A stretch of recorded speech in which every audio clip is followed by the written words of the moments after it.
pour faire les biotechnologies classiques ou modernes, il faut développer tout ce qui concerne le marquage biochimique et moléculaire pour pouvoir explorer toute la diversité dont vous disposez. Et ces marqueurs, ils sont de nature protéine, de nature enzyme, isoenzyme, de nature aussi acide nucléique comme l'ADN, et dont on peut analyser par des restrictions RFLP ou bien par la PCR, par polymérisation.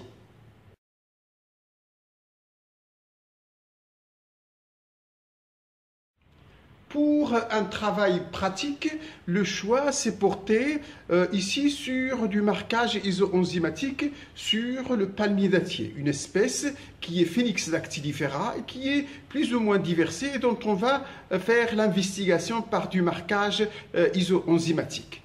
Alors pour faire cela, il faut évidemment faire de l'électrophorèse à partir de folioles de palmier dattier, et puis après il faut analyser les résultats. Le palmier dattier présente des palmiers mâles et des palmiers femelles, et il existe sous forme de centaines de variétés ou cultivars, donnant des fruits de différentes qualités. Travail pratique sur les marqueurs isoenzymatiques appliqués au palmier dattier. Pour mettre en évidence ces marqueurs chez le palmier dattier, il faut faire d'abord une extraction de ces enzymes dans des conditions non dénaturantes, dans de la glace tout simplement. Ceci sera suivi d'une électrophorèse dans des conditions non dénaturantes avec un refroidissement évidemment. Après électrophorèse, il faut révéler les isoenzymes en incubant les gels dans des substrats spécifiques.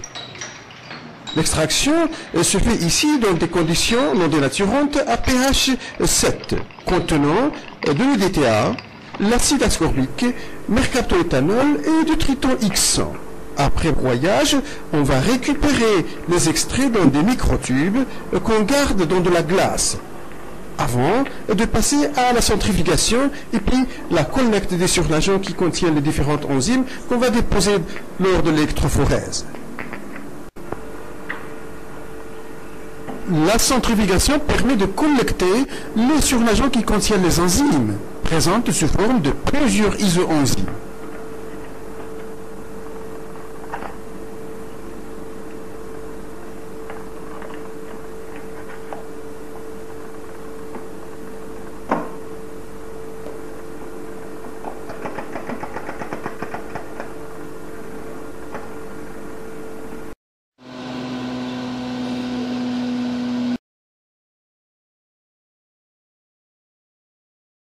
Avant la séparation des isoenzymes par électrophorèse, il faut préparer les supports de migration, qui sont ici des gels de polyacrylamide.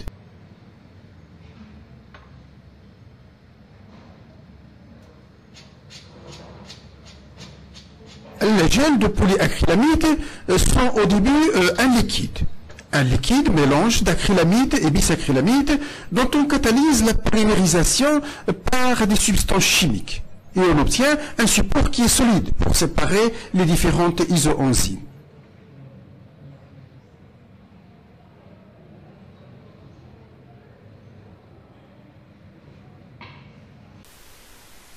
Les extraits enzymatiques provenant de différents palmiers sont déposés l'un à côté de l'autre sur un gel de polyacrylamide qui sert de support de migration pour l'électrophorèse. Chaque étudiant dépose son extrait dans des pots bien précis.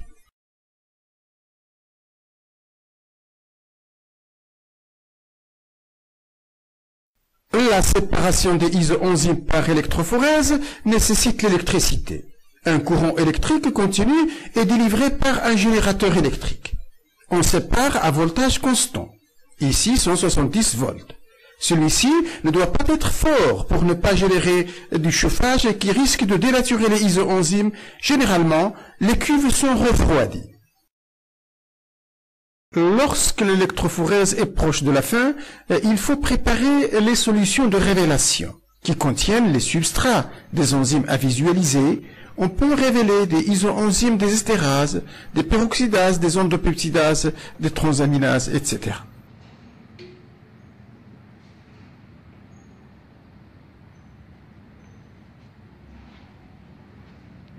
L'interprétation des hémogrammes ou électrophorégrammes permet de sortir énormément d'informations d'ordre génétique et on parlera à ce moment-là d'allèles, de génotypes, d'hétérozygotes, d'homozygotes et ainsi de suite.